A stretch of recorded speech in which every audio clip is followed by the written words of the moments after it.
queridos irmãos, queridas irmãs, neste dia de hoje em que nós comemoramos a memória do Imaculado Coração de Maria, a primeira ideia que poderíamos ressaltar é a de que por duas vezes no Evangelho segundo Lucas fala-se do coração de Maria.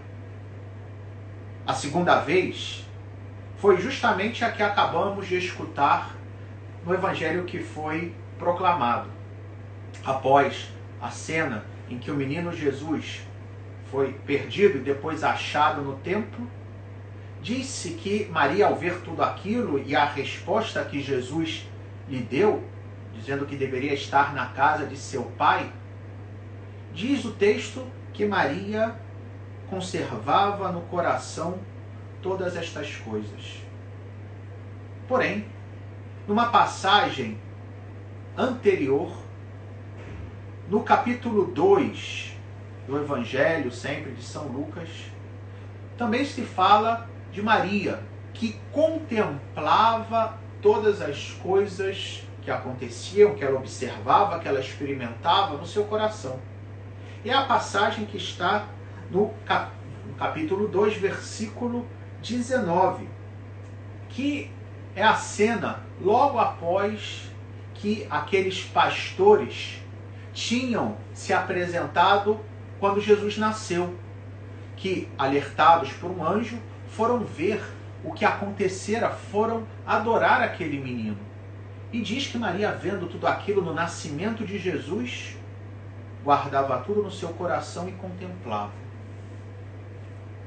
Aí que nós vemos que Maria era uma mulher que, diante dos acontecimentos, ela levava tudo para o seu coração e, diante de situações que muito provavelmente naquele momento ela, na sua capacidade humana, não conseguia compreender, ao invés de se angustiar, ou ao invés de tomar uma decisão precipitada, ao invés de agir por impulso, diz o texto, nessas duas passagens, no nascimento de Jesus e quando o menino Jesus foi perdido e achado no templo, que ela guardava tudo no seu coração. Mas qual é o sentido de observar essas duas passagens, de celebrar esta memória do Imaculado Coração de Maria? O que a Igreja nos propõe com isso? É interessante se nós pegamos na oração inicial da missa de hoje, que dizia o seguinte: ó Deus, que preparastes morada digna do Espírito Santo no Imaculado Coração de Maria, porque de fato é imaculado justamente porque foi preservado do pecado, porque o Espírito Santo, pelos méritos de Cristo, fez com que Maria fosse um receptáculo, fosse um templo perfeitíssimo para receber o Filho de Deus, que é o Santo, e portanto o Espírito Santo a preparou para isso. E diz o texto, continua dizendo: concedei que por sua intercessão, ou seja, qual é a vontade de Maria? Para que ela intercede por nós? Para que nos tornemos um templo da vossa glória. Ou seja, que contemplando esse Imaculado Coração preparado pelo Espírito Santo, possamos fazer do nosso coração, pela ação do mesmo Espírito Santo, um templo digno de Deus. E o que é que podemos aprender no caso de Nossa Senhora? Talvez, se nós olharmos para a primeira leitura e o Salmo responsorial, possamos aprender muito. Por quê? A primeira leitura era do capítulo 61 do profeta Isaías. E era uma passagem na qual o profeta Isaías está falando de Jerusalém. Está como que personificando Jerusalém. Uma Jerusalém que foi destruída. E a palavra que o profeta está ali, inspirado por Deus, dizendo, é uma palavra de esperança. Exulto de alegria no Senhor e minha alma regozija-se em meu Deus.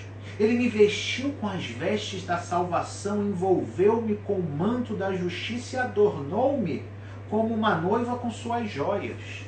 Então é como que a cidade, né, tivesse, de modo simbólico, falando com Deus que ela, apesar de agora estar destruída, ela tem esperança e por isso regozija no seu ser pela salvação que o Senhor vai manifestar.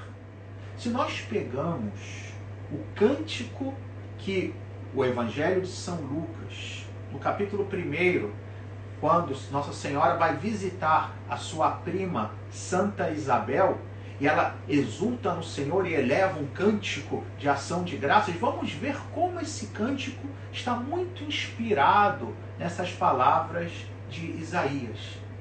Mais ainda, se pegarmos o Salmo, que apesar de chamarmos Salmo responsorial, a verdade é que hoje não é um salmo, mas é uma passagem do chamado Cântico de Ana. Quem foi Ana? Está no capítulo 2 do primeiro livro de Samuel.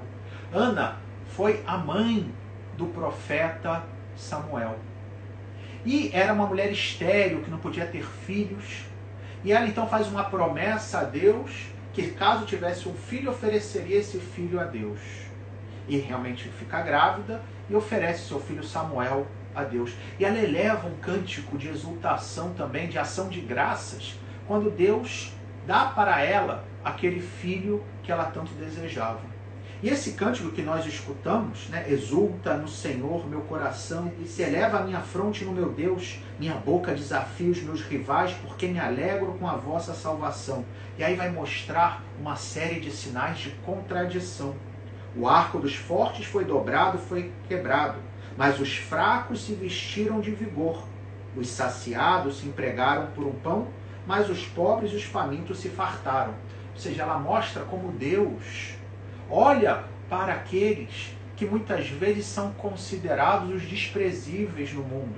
Como aqueles que são aparentemente os menos favorecidos, são aqueles que muitas vezes Deus privilegia.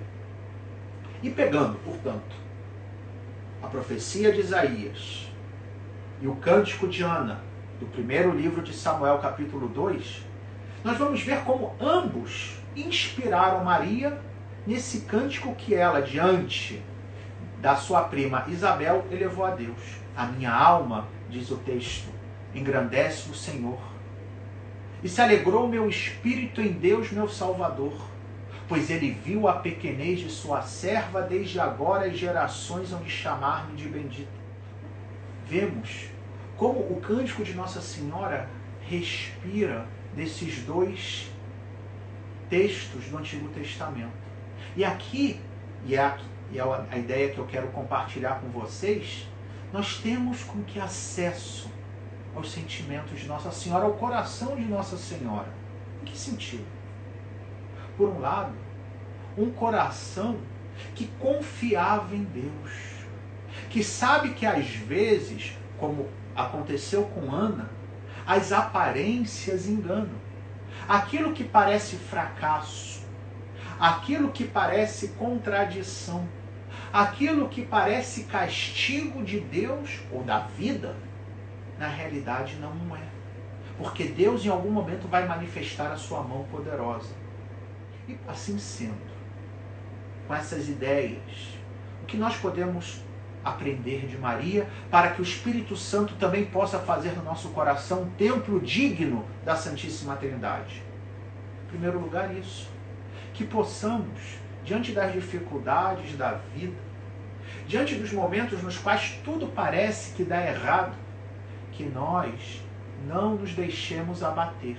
E por outro lado, Nossa Senhora, sabendo que todas as joias de sua existência, todas as virtudes, todas as graças, lembremos o que o anjo Gabriel disse para ela: ave cheia de graça, o Senhor está contigo, que ela sabia que tudo aquilo tinha vindo de Deus, como fala o profeta Isaías. E que nós saibamos também reconhecer na nossa vida, com muita humildade, todos os dons que Deus nos dá. E que façamos memória, sobretudo nos momentos de dificuldade, porque a nossa tendência qual é? quando estamos passando por dificuldade, esquecemos de tudo que veio antes. E que façamos como Nossa Senhora quando estivermos com dificuldade. Sim, tenhamos esperança, confiemos em Deus, mas olhemos para os dons que já recebemos ao longo da nossa vida.